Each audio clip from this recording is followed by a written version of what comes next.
Hari Om. Today's subject is principles of yoga and yogic practices for healthy living. The subject number is 1.5 from the syllabus.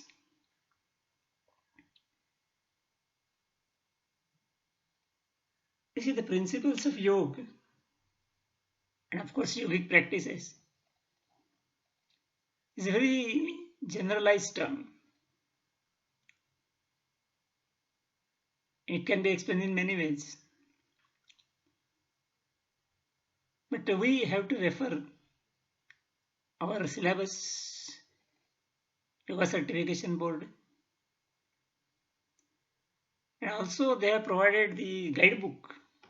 You may be having that guidebook. So they mention some important points in that guidebook. So it is always better to refer the guidebook and discuss the subject. So we have to restrict or limit ourselves with the points given in the guide.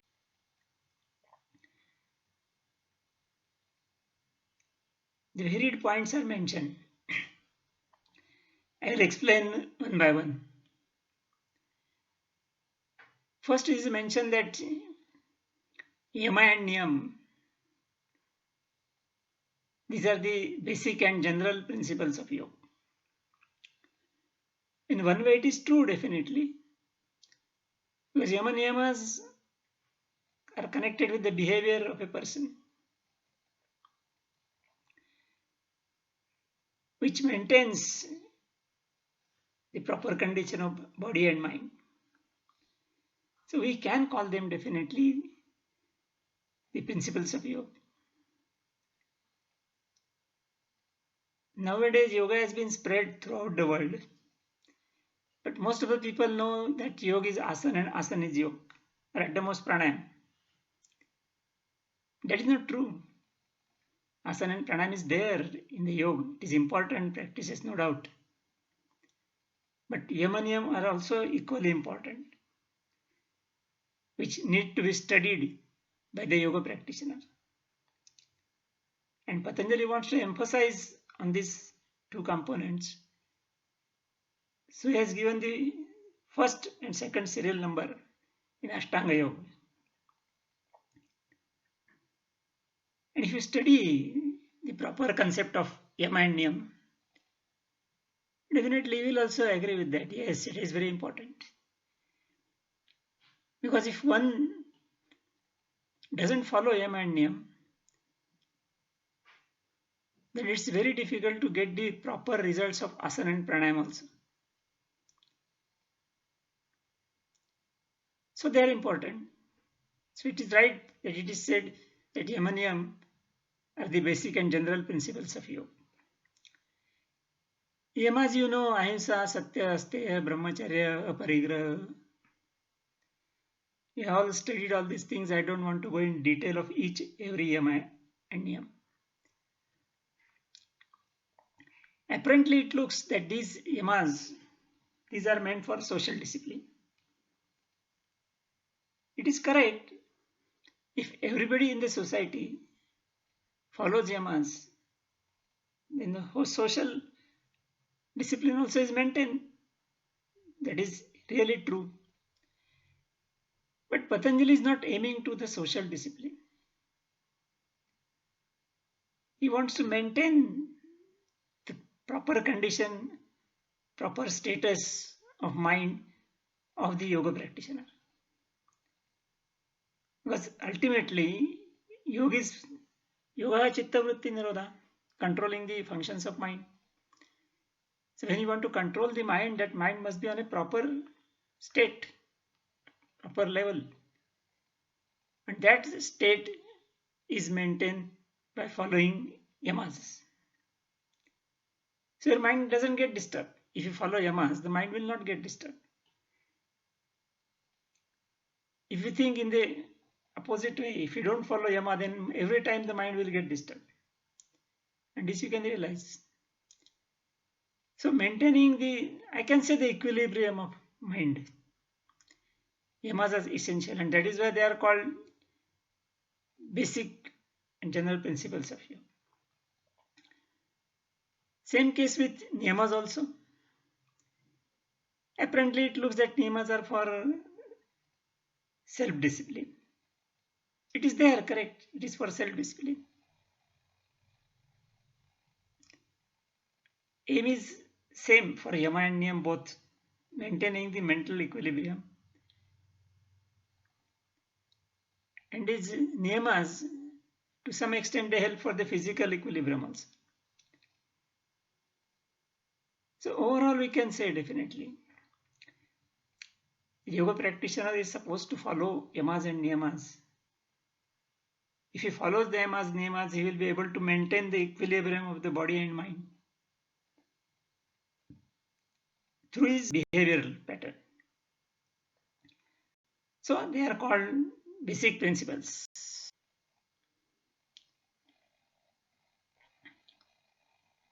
Then second important aspect is mentioned.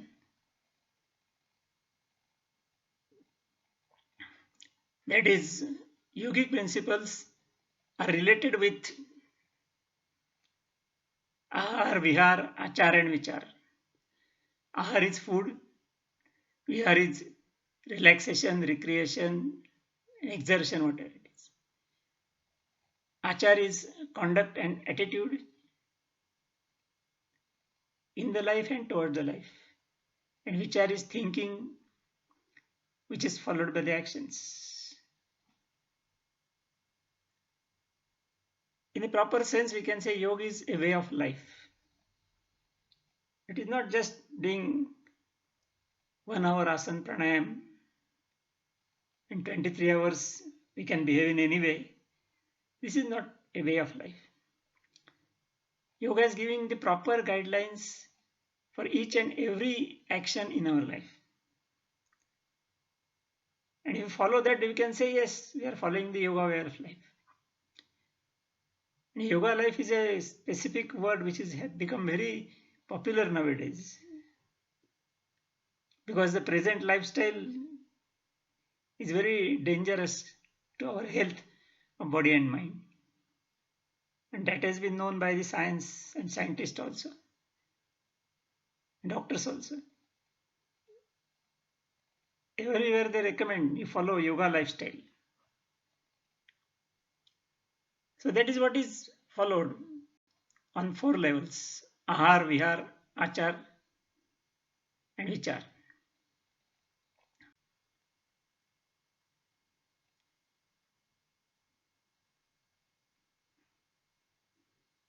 Now it is mentioned in your guidebook, of course, the cardinal principles of yoga.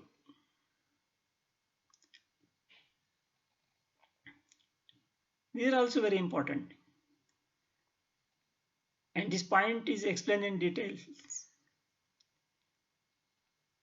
The first aspect is A, that is proper relaxation.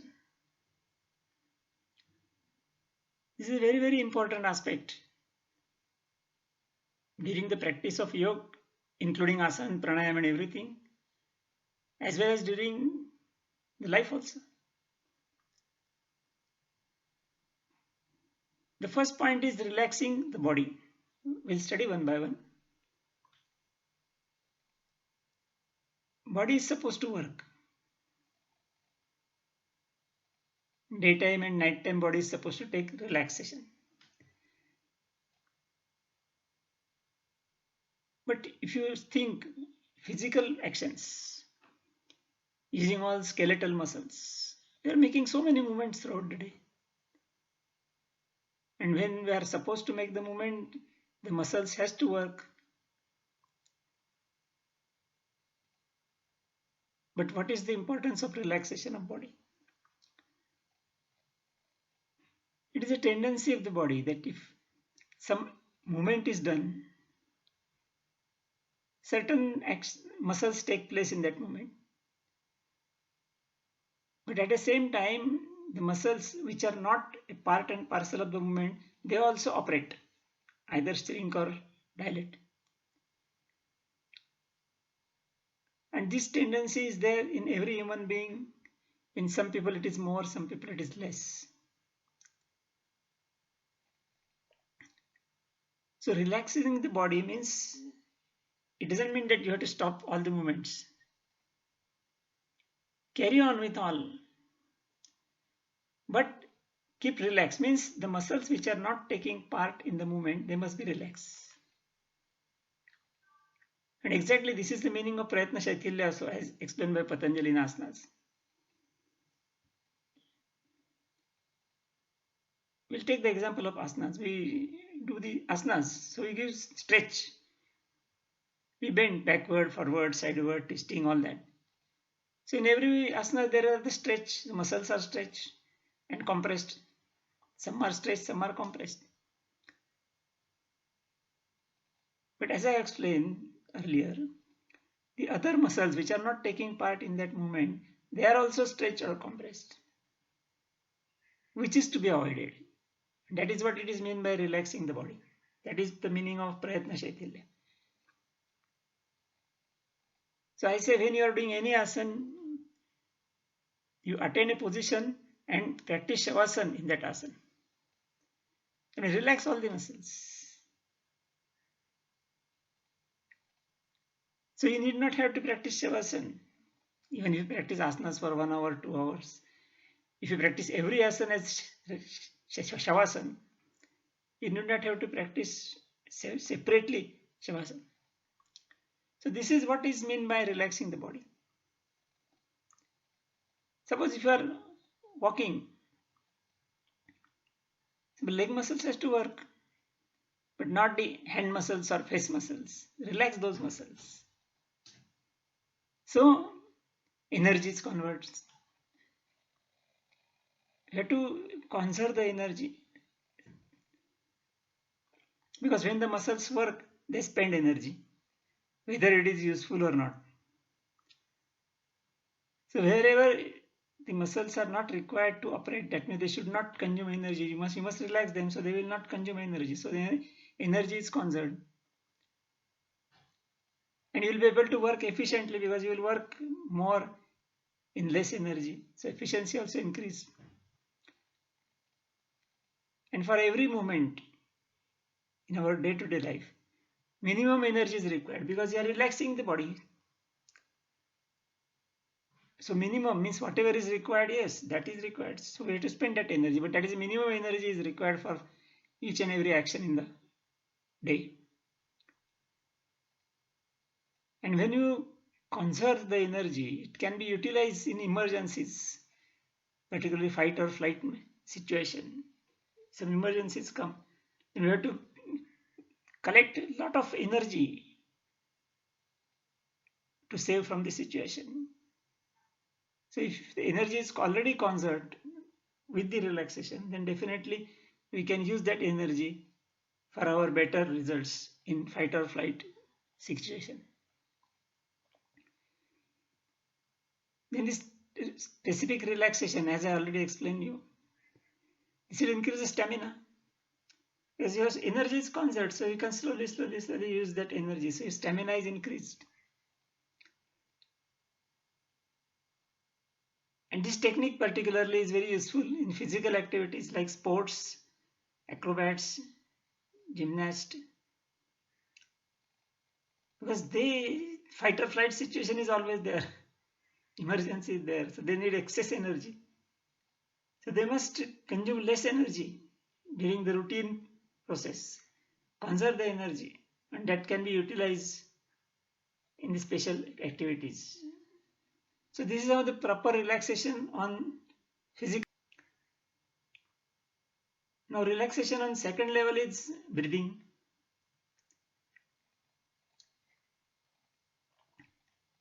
Breathing is a connection between the body and mind. चले वाते चलम चित्तम निश्चले निश्चलम भवेत. So breathing has got effect on body as well as effect on mind also. Now slow down the breathing. It doesn't mean that throughout the day you have to practice deep breathing. Slow down, slow down. No. You see, if you follow the proper relaxation, as I already explained earlier, then automatically the breath will come down. And breath rate is coming down, it is coming down the mind also. And then one more important point in this is, see, the respiratory system is controlled by autonomous nervous system or at our will also. This is the only system which can be controlled by both the nervous systems. If you wish, we can control breath as we do in pranayama. If you don't consider your breath, it will automatically control. If you do some exercise, rate will be high. If you relax, rate will be low. So it is automatically controlled. ANS means autonomous nervous system. That is, breath has got direct connection with the brain also. So when breath rate is coming down, it will have some effect on autonomous nervous system also. It will have the effect on calming down the mind also. That is where this point also is important, slowing down the breathing. The third level is mental level. Calm down the mind, which is very important but very difficult. Actually, mind, lot of functions are there. And mind is busy with doing all these functions throughout day and night. Thinking also is a process of mind. So if we think more and more and more, the mind will be overloaded. If you think less and less, the mind load will be reduced. So when there are a lot of thoughts in our mind, we also say that, oh, I am very much irritated with the thoughts. They may disturb the condition of mind, the condition of body, and whole life also. You know, the mental disorders is also not proper functioning of mind. It destroys the whole life also. So definitely controlling the mind is very important, and yoga is meant for that.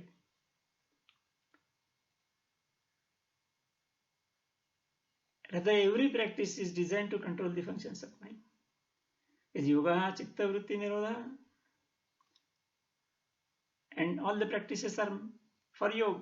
So they are aiming to the same thing. When asanas also, Patanjali says, Tattva Dandvana Vighataha. It's a control over the mind only. So to start with, we have to start thinking less and less and less. Meditation is meant for that. Because this is the first step of meditation. Reduce the number of thoughts. Now, if the thoughts are less, that means calming down the mind. The mind will also conserve the energy, because mind also needs the energy. It needs physical energy, mental energy, pranic energy, and spiritual energy also. We don't recognize or we don't notice all these things, but it happens. So calming down the mind will definitely conserve the energy, mental energy. And definitely it can be utilized, as we have discussed, for the physical energy in case of relaxation. This is mental energy. If we conserve that energy, mind will work efficiently, mind will work properly also. And if the mind works properly, then the body will work properly. Because the actual system is mind controls the brain, and then brain controls the body. Brain alone cannot control the body. There must be mind to support or to instruct or to guide the brain.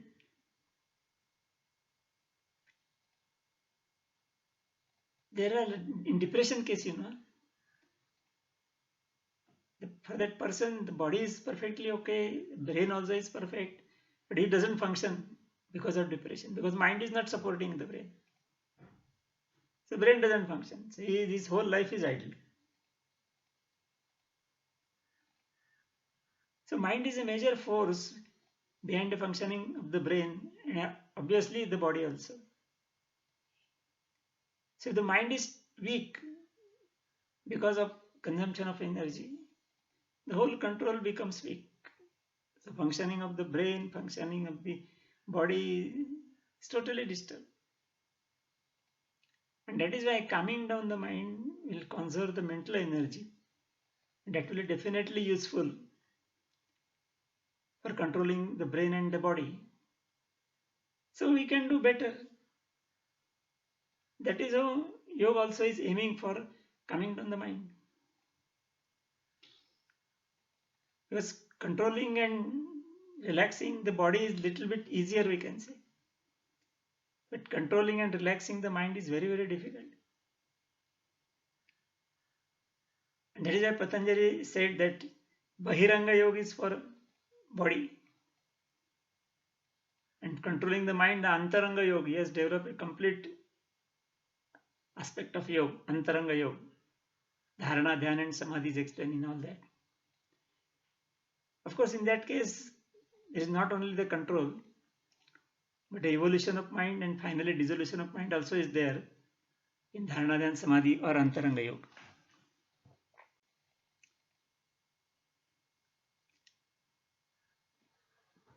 Now, one more aspect is to be considered, that is proper exercise of physical activities. We consider the relaxation and all that, but now we have to consider the activities also. Because we cannot remain without any activity. Or as it is said in Bhagavad Gita, karma. We cannot stay without karma. We have to do the karmas. So physical activities are also there particularly. Then there is a proper guidance that avoid the over-exercise, over-activities. It may be just sitting or it may be standing or walking or running or whatever it is.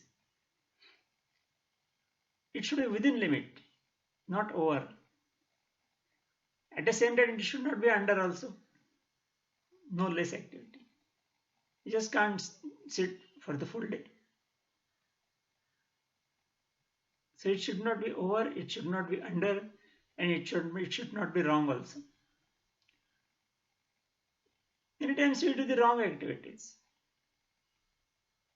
But make proper activities or movements. For example, just a simple example, our spine. Our spine is designed to bend forward, backward, sideward, twisting everything. So if you consider the physical activity of the spine, it must be in all directions. But normally what we do, we bend forward throughout the day. So over activities. We never bend backward. So backward activity is under activity. And wrong. You do the wrong movements and try to maintain for a long time. So this disturbs the health of spine. Particularly asanas, they are helpful for doing the proper movements. As you know asanas, we can forward bending, backward bending, side bending, standing, inverted posture. So all the movements, different movements are given in different asanas. So you can say these are the proper movements.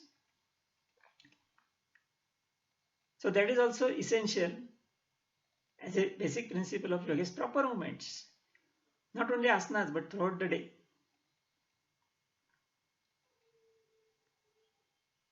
Then comes the aspect of ahar, that is proper diet. Food also is essential. Just like the movement is essential in our life, food also is essential in our life. We cannot survive without food. But food, there are large varieties there, which is available. But everything is not good for the body. Food is essential for the body. But it has got certain components, and those components are essential. Just like we can say carbohydrates, proteins, vitamins, minerals, salts, all these are important things. These are required by the body. But food contains all these things, but food contains so many other things also, which are not required by the body. Okay, that is good, but sometimes they are bad for the health. They will disturb the health. That we also experience many times. And food has got a taste. That is one more important aspect, which is, we can say, a little bit troublesome or dangerous. We go for taste and not for the nutrients. That food is not useful. Unnecessary, we have to digest that. And that can create some complications in the body. And that is what we are experiencing. This is for the physical health I'm talking about. Now we have to see the mental health also, which is also connected with the food. Annamayam hi somya manaha. So food is there for the mind also. You may surprise to note.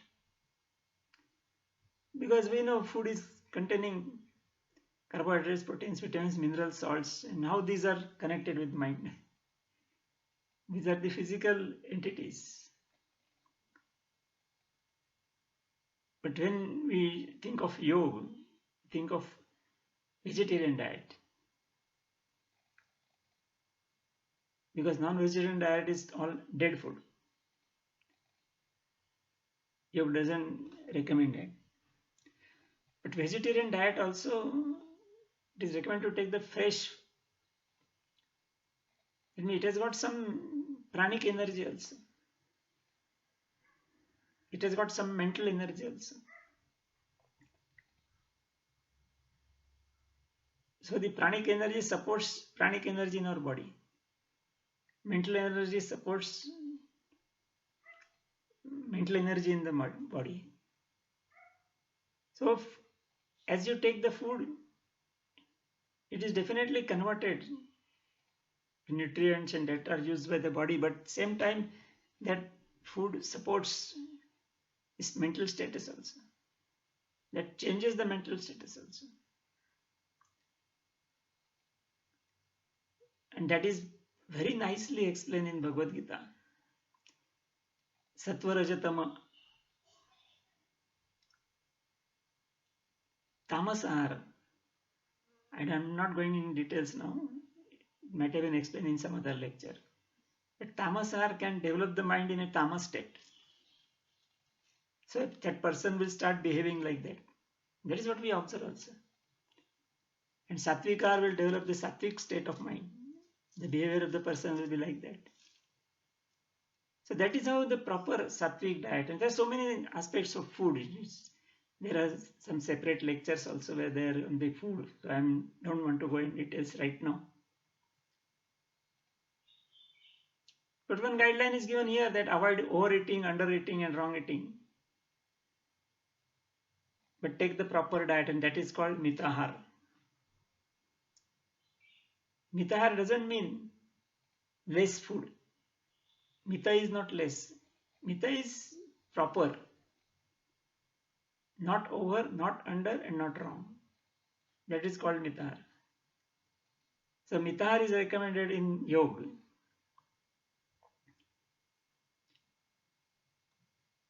This point is important because food helps to maintain the strength, stamina, and health of the body and mind both. That is why this is to be considered. The next point is positive thinking and of course the meditation. There are positive thoughts, negative thoughts. You know very well. Many times the negative thoughts come in our mind and then we don't work. If there are positive thoughts, we can work better and better and better. So this positive thinking makes our life positive in all respects. So we have to think of properly towards the positive thinking. then people start thinking negative more and more and more. They become a patient of depression. That can lead to the suicide also. And yogic practices definitely help to change the negativity to positivity. So positive thinking also is very important. We must develop positive thinking by so many means, and particularly for the yoga also. And there are many practices in meditation to develop the positive thinking. Because positive thinking means one way we say we have to control the function of the mind. And that is the aim of the yoga.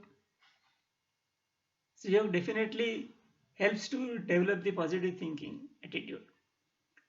And this reflects in total life. And the whole life becomes much better with positive thinking. And the whole life can get disturbed or destroyed with negative thinking. So positive thinking is also important. Then one point is explained about the sufficient sleep. Is also important. Sleep is, in one way, it is relaxation only. But actual sleep, what we sleep about 7-8 hours a day, where the physical activities are very much less, and mind also is calm and quiet. That is a proper and deep sleep, we can say. So in that case, brain becomes free for repairing or maintaining the body, and that is what is done in the sleep, and that is where the sleep is very important. Then in sleep we can make up the losses also. So body is brought to the proper and normal level with the sleep. So proper sleep also is important, no doubt. And the last point mentioned is recreation. The word is not so proper, but we can say it is necessary in yoga to keep the mind entertained and relaxed by involving in proper and healthy diversions and habits and all that. So one small point is mentioned that you must have some good habits, good hobbies, which will keep your body also proper and the mind also proper. So these are some important points which are mentioned in your guidebook. So I explain those points. There are many things which can discuss on the basic principles of yoga, that's all. But let us restrict it to the guidelines given in the guidebook. So, Hari Om.